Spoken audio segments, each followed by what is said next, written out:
What is up? How you guys doing? Welcome back. Number 2 of stage number 2 in the Overwatch League today. So, week 1 came and went for stage 2. There wasn't, as I thought, there were a couple major things. I think I'm going to go through real quick of a little diagnosis of which teams are going to be better, which ones are going to be significantly worse, and which ones I think are going to be around the same, which will probably be better because their team communication will be better and everything, but they'll just be a little bit better. There won't be any exponential growth there. So yeah, I'm going to talk about big growth, big decline, stays about the same. There's not a whole lot to say about for these. First, I'm going to do I think they're going way up. There's honestly only one team in here. And that team would be the Philadelphia Fusion. I watched most of both of their matches. I didn't watch the whole thing for the first time. I think I didn't watch their last map of their first matchup, but they looked really good. This No Mercy seems to be going really well for them, and they're now 8-4. They've gotten themselves into 6th place. You might go through a little list real quick after I say who's improving, who's not of the standings. But yeah, they've 2 teams that are good, and they won really easily. So they're now 8-4. They just look like a different team. I mean, they thrashed the teams they played. So I was very impressed with them.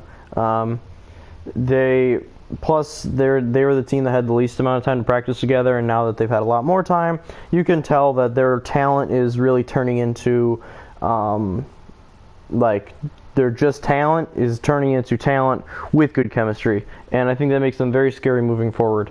The other 2 teams I could see, well, there's 3 actually. 3 that I have in the middle, but are probably closest to exponential growth. Number 1, the Houston Outlaws. They looked extremely good the last 2 weeks. Beat 2 very good teams, improved themselves to 9-3. They're in 2nd place now in the whole league, so they're very happy about that. A lot of people had them in the 4, 6, maybe 7 at lowest range. So they're expected to be good, but they have definitely overperformed. And you can tell that they're a little more comfortable without the Mercy. They get Boink, one of their supports, who's a Lucio main. He gets more playing time, but Bonnie, their primary Mercy player in stage 1, he's still getting in there and playing some different heroes as well. And they seem to really enjoying them. They're really meshing well, and they are extremely scary moving forward. They're clear and away the best Western team in my opinion, and in most people's opinion. I thought that maybe them and the Valiant and a couple of those other ones are close. People thought Fuel would be really close to them in the beginning of the year, maybe even the Shock, one of those teams. But I think the Valiant and the Fusion are the closest, and they're not that close. So very impressed with them. The reason I say it's not exponential growth is because they were already very good in stage 1. So their improvements are they have less to go. They're not as close to this floor as the Fusion were. The Fusion had a good stage 1, but not nearly as good as the Outlaws. So another one that's kind of up there is the Fuel. So they didn't really have a Mercy player, a Mercy player. A lot of the teams didn't, but they really didn't have one. So you can already tell that they're better. XQC is back, and like him or not, with his very enigmatic, I guess I should say, personality. Like him, hate him, whatever. You can't deny he's an amazing Winston. He's a very good Rhine. He helps that team. With him in, the team is better. You could see it in the last week. They were playing very well. He was playing very well. Had a couple hero plays. So with him back, they added AKM, maybe the best soldier in the world. He doesn't have the versatility some other people have at the top, but just in terms of playing soldier, man, you'd be hard-pressed to find someone better than him. Rascal, it's a good pickup. I mean, I don't think he's that much of an upgrade over your Seagull in terms of Pharah and Genji. Well, maybe is a bit of an upgrade. But yeah, it's a good pickup. It's not like game changing, I don't think. But with those couple additions, with Mercy being out of the meta, you can tell they're going to be a better team. I don't think they're not number 4 like they were in the preseason. They've won 4 matches in a row to improve to 5-7, but they beat the Gladiators twice, an inconsistent middle of the tier team, and they beat the Shanghai Dragons twice, who are 0-12. So are they much improved? Yes. Are they going to compete well against most teams in this league? Yes. Are they a top tier team? No. No. So that's why I say I don't see them like boom shooting back up to like their envious status of like right up there with the rest of the teams, but it's no more like 1-7 doomsday. Wow, the Fuel are terrible. No, they're definitely trending more towards. So I think Fuel fans have a lot to be excited about. And then the other team that I could see with the exponential growth would be the Gladiators, just because bringing in Fissure, a main tank player from the Spitfire, who is generally regarded as easily top 5, maybe top 3 main tank player in the world. So, I mean, Winston, Reinhardt, haven't really seen him on Orisa, but I assume he can play that. But he's very, very highly regarded. He's a huge upgrade over their previous main tank player. So you could tell in their first 2 matches that the communication still definitely isn't there. The cohesion isn't there yet. But if it does get there, if they do figure out how to really get into rhythm as a team and really sync up, because them as a team, the Gladiators are probably the worst communication, and just like synergy-wise, they're probably the worst in the league. Maybe you could make an argument for the Dragons, maybe like the Shock up there. But yeah, they're one of the, if not the worst team in terms of communication. So if they can find out a way to really kind of mesh together and really learn each other's play styles and just bounce off each other and make each other better, with the addition of Fissure, when they already have some very good players, they could make a big jump. But will they? Who knows? Probably not. But you never know. It's a little bit the same thing with like the Fuel and with a couple other teams in there. So those are the teams that I think they're just going to improve, but they could shoot up, any of those 3 teams. And then some of the other teams, I don't see much movement, like the Excelsior. They're going to be as good as they were. Maybe not quite as good, because they had probably the best Mercy in the game in Arc. So maybe that hurts them a little bit, but they're still going to be a fantastic team. Definitely, they're number 1 right now, and just they might stay there. The Dynasty, I think, are going to be better. I could definitely put them in the same category as the Fuel, the Gladiators, and the Outlaws, because you could tell they're not really comfortable with Mercy. They much prefer to play any other healers. And that's really starting to show. They didn't perform very well against the Shock again. Maybe the Shock are just one of those teams that kind of have their number, you know? But they destroyed the Valiant, who 3-0'd them the previous week. So I think they're going to be a much better team. They're going to be. They were very good in Stage 1, but not nearly as good as a lot of people wanted them to be. And were expected to be. So they're going to be one of those teams that they're going to retake their places. I mean, I could see them getting back to number 1 by the end of Stage 2. Another team, Spitfire, they're going to be still very good, Stage 1 champs. They're in 4th right now. They're going to be a top team. They're not going to go down much. They're not going to go up much. The Valiant, I think they might be on a slightly downward trend. I think they'll keep improving as a team, but in comparison to the other teams, I think they're kind of they're kind of going to hold their ground, I would say. I'd say they overperformed a little bit in Stage 1, at least in the beginning. But yeah, they'll definitely be in the playoff picture. Still a very good team. Don't get me wrong. I'm not knocking the Valiant, but in terms of like, I see them going on a big trajectory upward. Nah, I don't see that right now. And of course, this is all very early, and these things could change. But this is just initial thoughts I got based on like the play style, the communication, everything from the teams last week. The Shock are another one of those teams. Until they get the reinforcements of Super and Sinatra, they're going to be where they are. They're 3-9. Most teams are going to push them around a bit. They'll have their games where a couple of their DPSs really pop off, and then they'll be really close. Like you kind of saw with the Dynasty last week, they were very close. They almost beat the Dynasty in a couple of their maps, and they did beat them on the first map because really Dante was really popping off. He was very impressive. But other than that, they're still going to be one of the lower teams. When they get those two back, we'll see. But I don't know. They might not be back like the entire first season of Overwatch. So I don't know. I don't know their status. But they'll be pretty interesting to see moving forward. The Mayhem, same thing, upward trajectory, but it's not extreme. Same thing with the Dragons. The Dragons are a team that could potentially go way up because of their reinforcements. I've talked about this in the videos. I'm sure if you followed the league at all, you heard about Guguri, the female Zarya main, another off-tank player.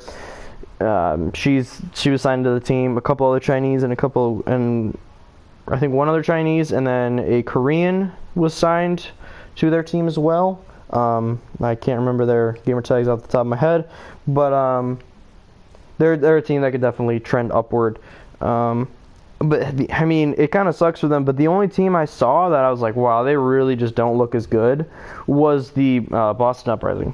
They were an impressive 6-4. A lot of people thought they'd be number 10, number 11, maybe even 12 in the league. They were projected to be bottom tier. They were close to a playoff spot in the last week, but they just looked very, very disorganized and shambles, just kind of bad, honestly, in their two matches.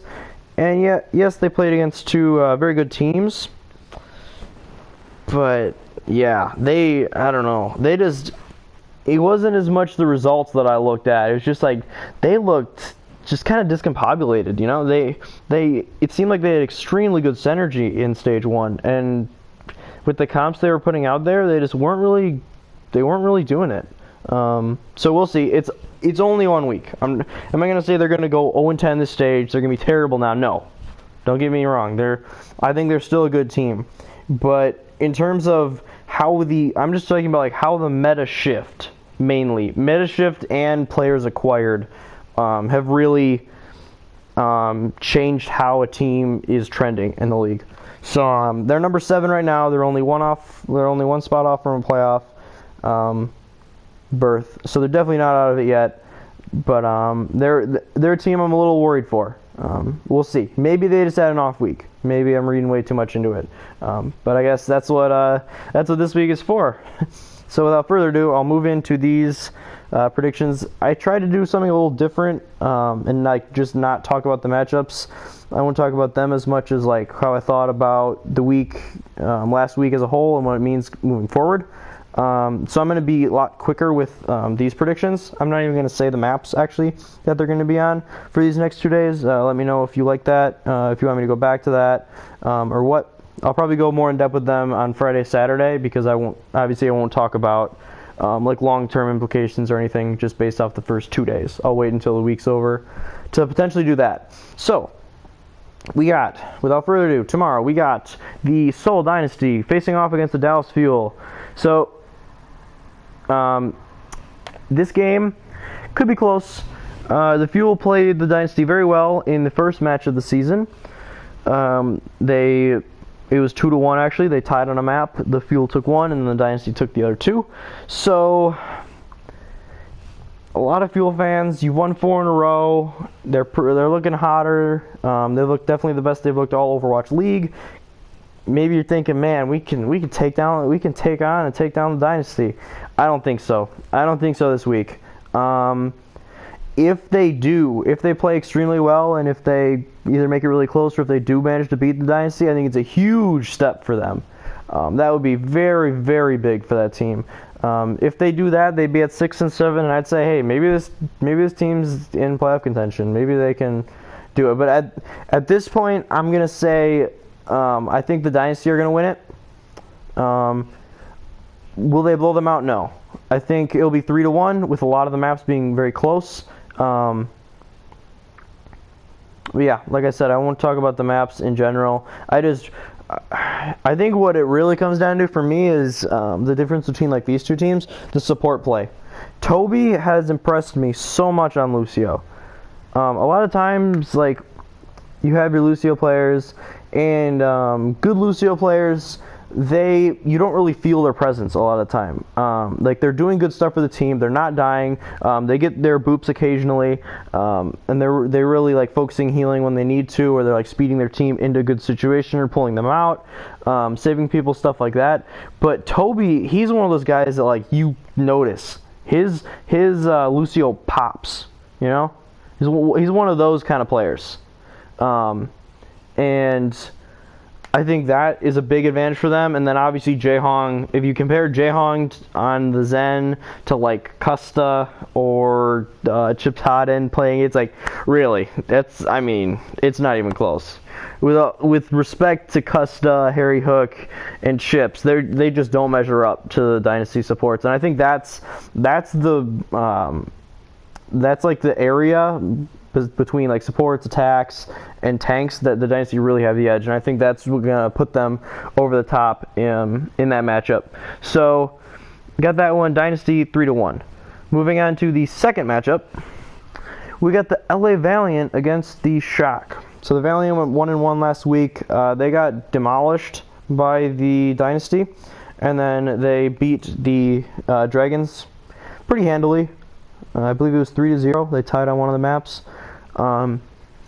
So we got the 3-9 Shock. They lost both of their matchups last week. They got 4-0'd by the Gladiators before putting up a very good fight against the Dynasty. I believe the Dynasty won that one 3-1. Pretty positive it was 3-1. And in this one, I believe they played. Did they play the first week of the Overwatch? Or no, they were the first match of the preseason. They played, I believe, in week 5, and this one probably not going to be close. Valiant are pretty heads and they pretty much stand ahead above them, I'd say. So I'm going to give, I don't know, because sometimes the Shock, when they played against the Dynasty, they look really good. A couple of the games that they've won, they look really solid. But then they have games like against the Fuel, they got off to a good start on Eichenwald, and they just kind of fell apart, and you're like, what's this communication? Or like, what are they doing here? They got 4-0'd by the Gladiators, I mean, pretty easily. The first map was close, and the beginning of the second map was close, but I mean, by the end of that, it became a rout. So we'll see. It just depends how which Shock team shows up, honestly. But I'm going to say 3-1, Valiant. Take this one pretty easily. Alright, then we got the Gladiators against the Shanghai Dragons. So, this is one of those matchups that as a Gladiators fan, I get nervous. Because it's like the Dragons haven't won a match yet, but they've been close a lot of times. Is this the time where they win? Because if the Gladiators don't come out with their A game, this Dragons team, you can't sleep on them anymore. They can beat you if you don't play your best. So I'm going to say the Gladiators 3-1. They've had some extra time to practice their new player Fissure, so hopefully they're improved from last week, where there were some really good moments where I said, hey, maybe the future of this team could be bright, but then there were also times where it's like, what is this shot calling? You're wasting all your alts. There was one in particular last week where I think it was a 3v6, and the 3 Gladiators that were alive all popped their alts, accomplished nothing, stalled the fight for another 20 seconds, and they were attacking, so they just lost themselves at least 20 seconds, and they reset their alts, and the Fuel didn't have to use their alts, and they got like a kill or two with it, but not nearly enough to win, or to turn the fight around. And it was just like, hopefully they go into the film, they can figure some stuff out. For the Dragons, I don't think that their other players are available yet. They could be though. If they are, gonna be even more interesting. But even if they're not, this team has been improving every single week. Last week, Dia was really popping off. I was watching some highlights, and he was starting to really play like a star DPS, like he was projected to be going in. But in the end, I got the Gladiators 3-1. I won't talk about this one for a super long time because I usually spend way too much time on the Gladiators.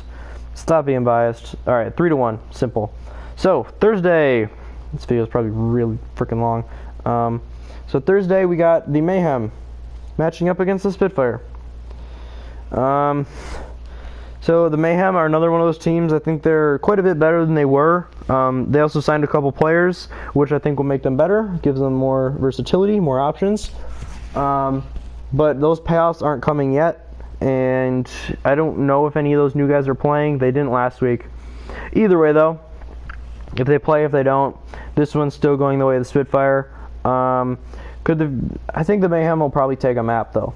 Lots of 3-1s this week, but I think that the Spitfire are a team that they kind of get into lulls, and they just kind of don't really try as much anymore. And I think that might cost them a map. But when they really turn it on and try, this one is a pretty easy 3-1. Moving on to the second matchup, which is the Houston Outlaws against the Philadelphia Fusion. I'm really psyched for this one. The Fusion, like I said, they've been playing so well. One of the matches, they didn't even play Shadowburn at all. And they had one of their players that was a bench DPS guy, EQO, come in and play mostly Genji, and he was really, really good on Genji. So I was very impressed. I was very impressed with him, very impressed with their team as a whole, and I'm so pumped for this matchup. I think it goes to 5, and I think the Outlaws win in 5 because I just think they might have the best team coordination in the league right now. I think that's their main thing that's putting them over the top right now. Like even the Korean teams, like your Excel, your Dynasty, and them, I think that the Outlaws' communication right now is even better than those guys. So we'll see about this one. I think it's going to go under the wire. Outlaws pulling it out 3-2. And then the final matchup of Thursday, you have the New York Excelsior against the Boston Uprising. So the Uprising, they lost every map last week. They went 0-8, so 0-2 in matches, 0-8 for maps on the week. They really need to bounce back, but this isn't the team you want to bounce back against. Excelsior 10-2. They narrowly got second place last in the Stage 1 playoff. And they're one of the, if not the best team in the league. Right now they're number 1. Interesting thing, last week they did not have Arc, their main support player.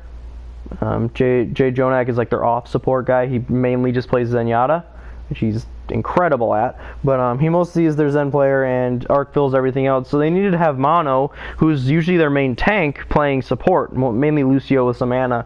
And you could tell that Mono did a good job. I'll give him a lot of credit, but you could tell that that's not what he's comfortable with. He's a main tank player. So if they have Arc, I don't think this one is that close. Uprise, if they have Arc, there'll probably be one where the first 2 matches are pretty darn close. They probably swap a map a piece, and then after halftime, the Excelsior really turn it on and win the last 2 and take it 3-1. So we'll see, but I really think the Excelsior handled this one. This is one that I'm interested to watch though, because the Uprising really just didn't play well last week. I think if they can play well and compete with this team and make it close, I think that's a win for them, and they can kind of get some momentum off that moving forward. So that'll definitely be a game that you get a lot of info from. But if they happen to not have Arc, I mean, who knows? You know, maybe Uprising make it a game. Maybe they go to 5. Maybe Uprising win. I believe the Uprising were the team that beat them. Or no. They were because the Excelsior only lost 1 matchup in the regular season of Stage 1. They either lost to Philly or shoot. It was Philly or Boston. It was one of those 2 teams. But I'd say, yeah, Boston definitely has the ability to do well here. But in the end, like I said, Excelsior, I'm going to say another 3-1. Lots of 3-1s these 2 days. So yeah, we shall see how that goes. And then moving forward to Friday, Saturday, we're going to see some more very or some matchups that should be very fun to watch. So thank you for tuning in. Let me know if you like this style of video, and then I'll see you in the next one.